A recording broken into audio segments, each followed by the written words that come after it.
Salam dan selamat bertemu sekali lagi bersama dengan saya. Pada hari ini kita akan belajar dari Markus 2 ayat 1 sampai 12. Markus 2 ayat 1 sampai 12. Mari kita berdoa. Tuhan Yesus, terima kasih karena Engkau masih memberi kesempatan kepada kami untuk belajar firman-Mu. Biarlah dengan perantaraan kuasa Roh Kudus-Mu Tuhan, Engkau memberi kami pengertian untuk mengerti akan firman-Mu, mampu melakukan firman-Mu dan menyaksikan kebenaran kuasa firman-Mu melalui kehidupan kami. Terima kasih. Dalam nama Tuhan Yesus Kristus kami mohon semuanya ini. Amin. Markus 2 ayat 1 sampai 12. Kemudian sesudah lewat beberapa hari, waktu Yesus datang lagi ke Kapernaum, tersiarlah kabar bahwa ia ada di rumah. Maka datanglah orang-orang berkerumun, sehingga tidak ada lagi tempat, bahkan di muka pintu pun tidak. Sementara ia memberitakan firman kepada mereka, ada orang-orang datang membawa kepadanya seorang lumpuh, digotong oleh 4 orang, tetapi mereka tidak dapat membawanya kepadanya karena orang banyak itu. Lalu mereka membuka atap yang di atasnya. Sesudah terbuka, mereka menurunkan tilam tempat orang lumpuh itu terbaring. Ketika Yesus melihat iman mereka, berkatalah ia kepada orang lumpuh itu, "Hai anakku, dosamu sudah diampuni." Tetapi di situ ada juga duduk beberapa ahli Taurat. Mereka berpikir dalam hatinya, mengapa orang ini berkata demikian? Berkata begitu. Ia menghujat Allah, siapa yang dapat mengampuni dosa selain daripada Allah sendiri? Tetapi Yesus segera mengetahui dalam hatinya bahwa mereka berpikir demikian.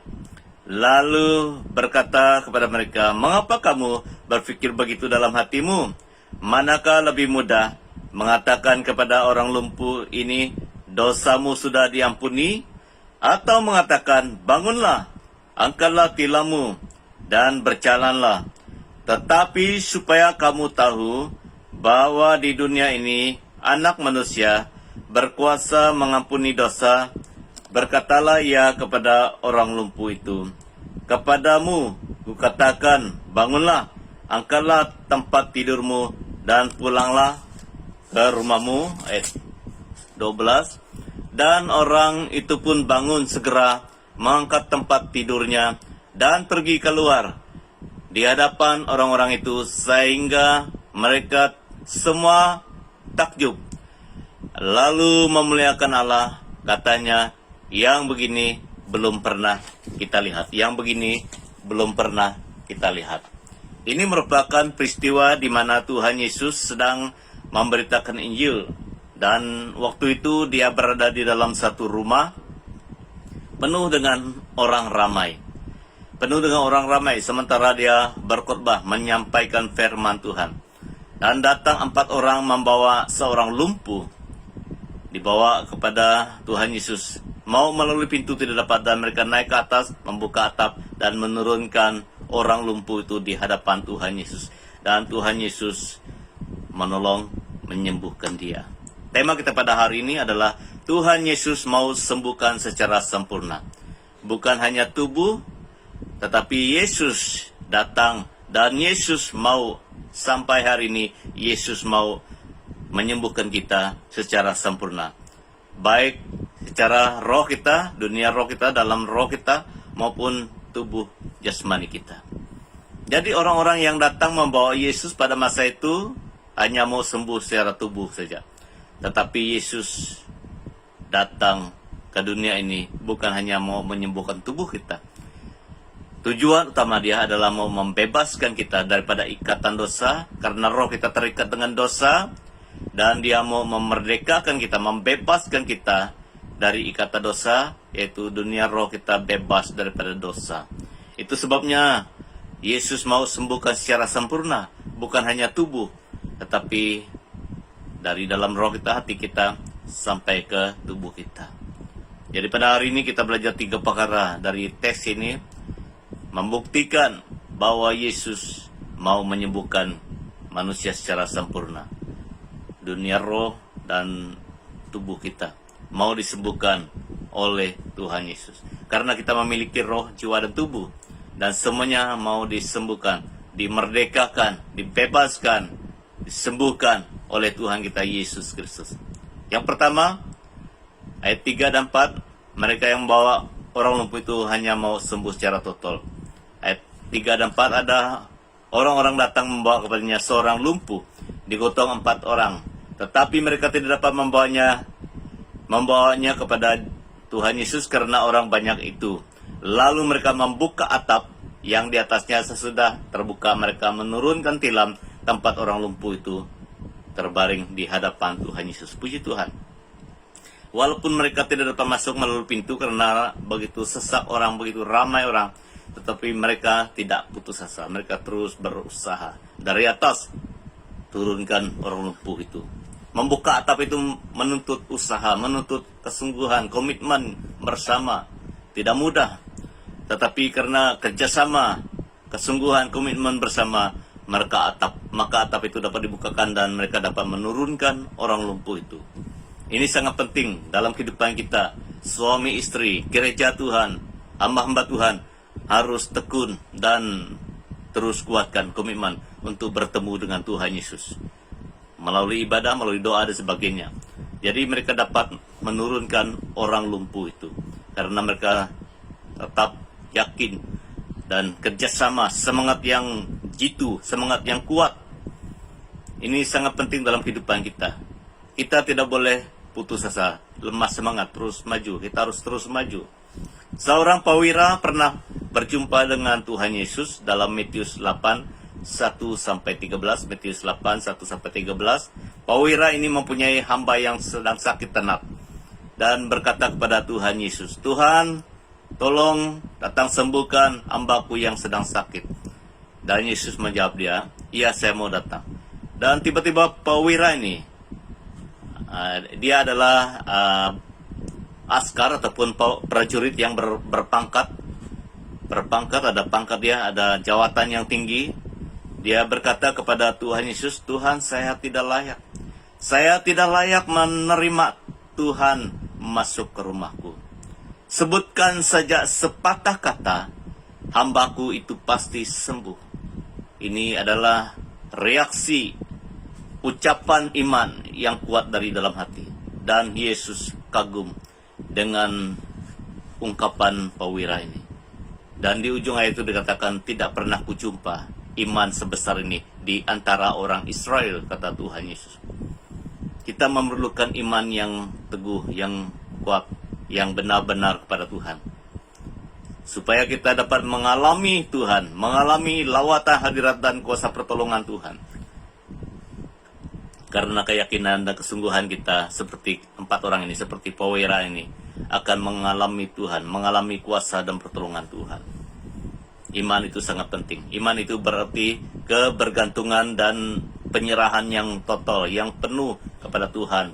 Tidak ragu-ragu, tetapi sungguh-sungguh percaya akan Tuhan. Sungguh-sungguh percaya akan hikmat kuasa dan keberadaan Tuhan yang mampu menolong. Ini yang ada pada perwira itu.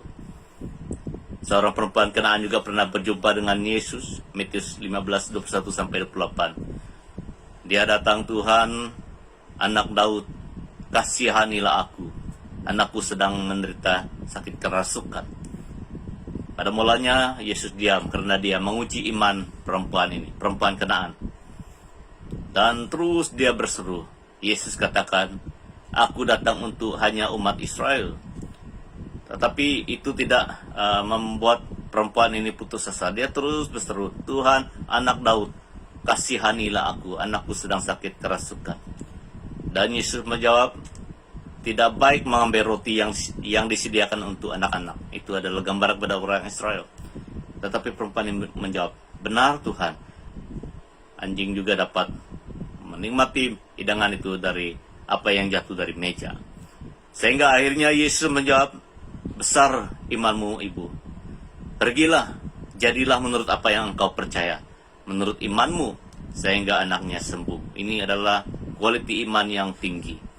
Hari ini kita memerlukan iman yang sungguh-sungguh tertuju kepada Tuhan Yesus. Iman adalah kebergantungan, penyerahan yang sungguh, yang sepenuhnya kepada Tuhan Yesus. Baru kita mengalami Dia. Yang kedua, orang lumpuh ini dibawa kepada Yesus karena mereka mau dia disembuhkan secara tubuh tanpa putus asa. Karena mereka tidak dapat melalui pintu, mereka naik ke atas.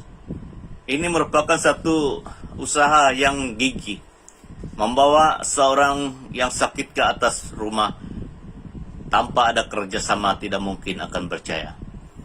Dan dalam kehidupan kita adalah gereja Tuhan. Kita harus bekerja sama, bergandeng bahu, ringan sama dijinjing, berat sama dipikul. Itu adalah satu peribahasa yang baik kita terapkan dalam kehidupan kita ikut Tuhan. Apapun tantangan, cabaran, kita bekerja sama, kita berdoa bersama, kita saling membangun satu dengan lain tanpa ada keputusasaan. Kita tidak boleh lemah semangat, kita harus berdoa karena Tuhan mempunyai banyak jalan untuk menolong kita. Ini yang dilakukan oleh keempat orang ini. Tidak berjaya melalui pintu, tapi mereka naik ke atas dengan kerjasama yang kuat, dengan kesungguhan yang tinggi. Kehidupan kita hari ini dilanda oleh COVID-19. Kita tidak boleh lemah semangat.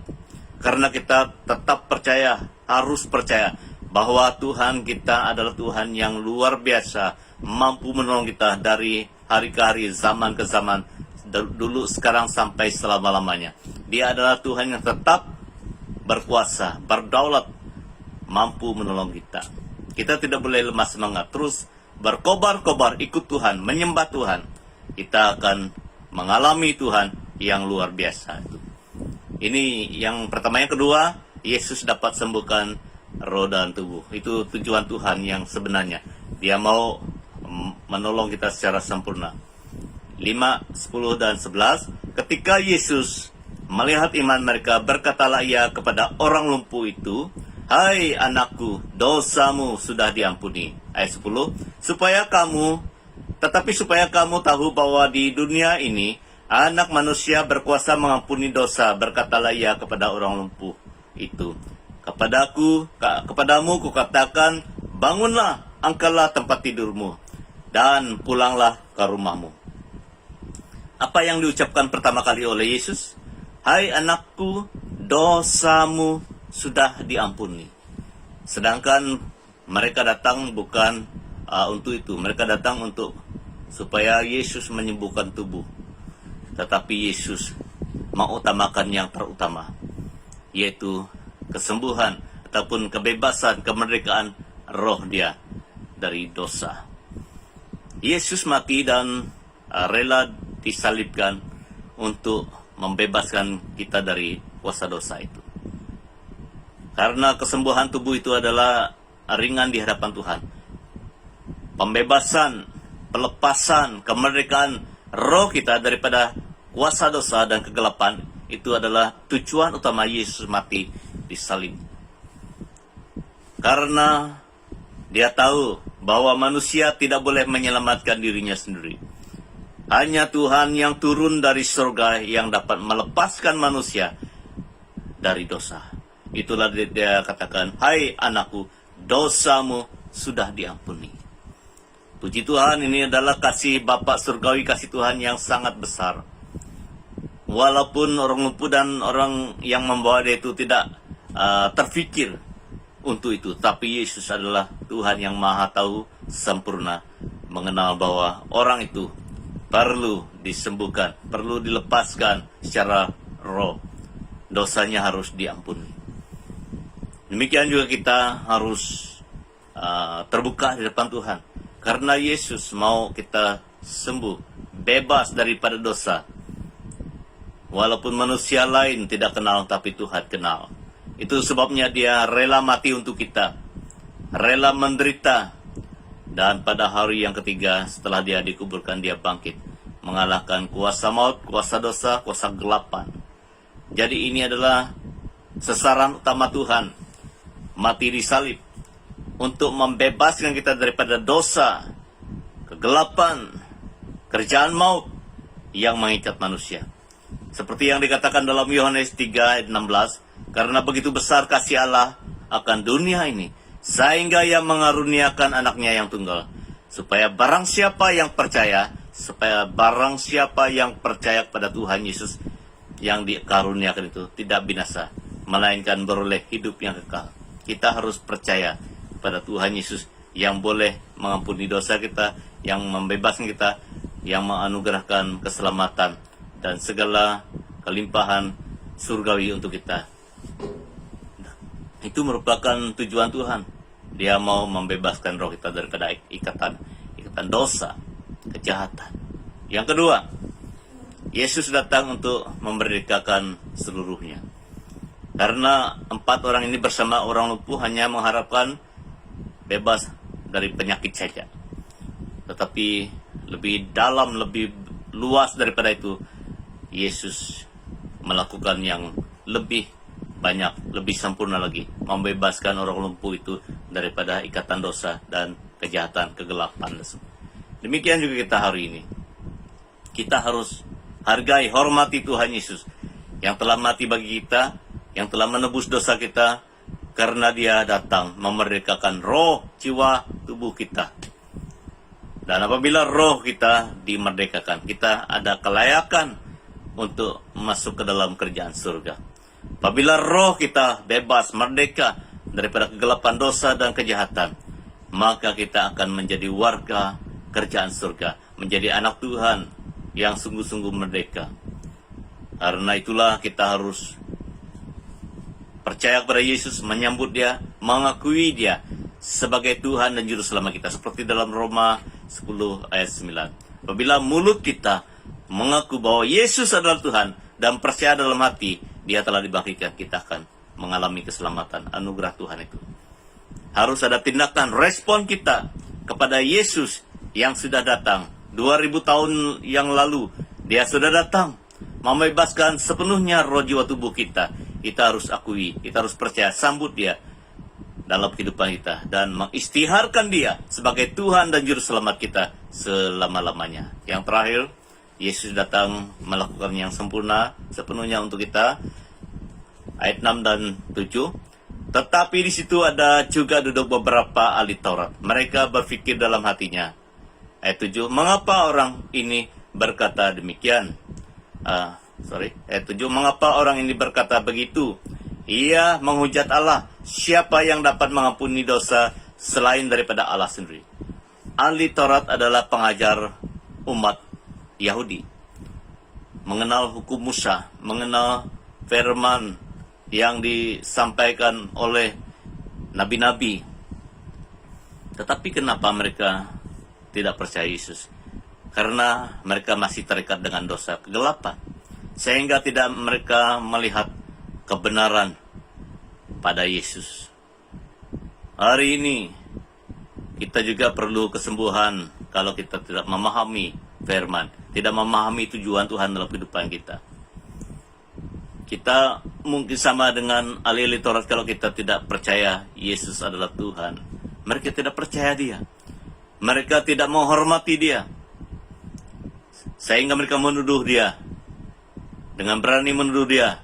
Dengan berkata, mereka berpikir dalam hati, mengapa orang ini berkata begitu? Ya, menghujat Allah. Mereka menuduh Tuhan Yesus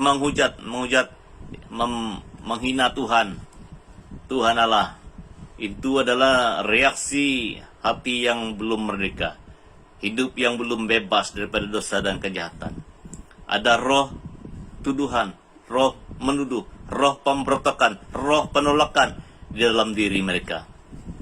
Mereka perlu kesembuhan dalam roh dan seluruhnya daripada Tuhan, ahli-ahli Taurat. Seperti mana di Taman Eden, waktu Adam dan Hawa sudah jatuh dalam dosa, mereka saling menuduh. Dan waktu mereka berhadapan dengan Tuhan, Adam berkata, perempuan yang kau tempatkan kepadaku, itulah yang membuat aku makan buah ini. Dan perempuan ini juga menuduh, ular itu yang memujuk aku, sehingga aku makan. Saling menuduh, saling mempersalahkan. Jadi ini adalah kehidupan yang belum merdeka, belum bebas daripada kejahatan. Ahli-ahli Taurat menuduh Tuhan Yesus. Jadi apabila ada sikap menuduh, pemberontakan, dan saling mempersalahkan dalam kehidupan kita, hati-hati, kita harus renungkan.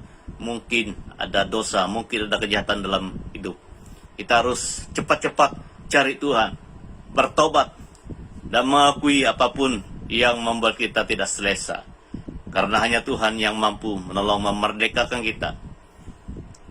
Dia telah memperkenalkan kebenaran di hadapan ahli-ahli Taurat, tetapi ahli-ahli Taurat menuduh dia.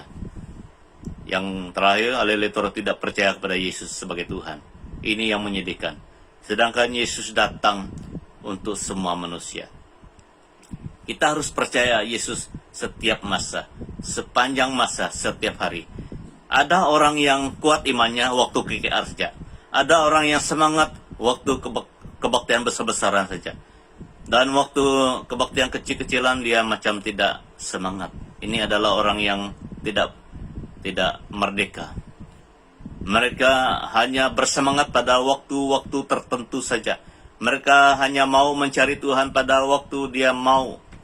Waktu yang menarik hati. Waktu KKR, waktu kebaktian besar, baru dia sungguh-sungguh. Ini adalah orang yang betul, yang belum merdeka. Orang yang sudah merdeka, yang sungguh-sungguh mengalami Tuhan. Setiap hari, siang dan malam, tetap kuat, tetap semangat mencari Tuhan. Ini adalah kehidupan orang merdeka. Tuhan mau kita merdeka secara roh, jiwa, dan tubuh kita. Karena Yesus datang menyembuhkan kita secara sempurna, baik dunia roh kita, jiwa, dan tubuh kita.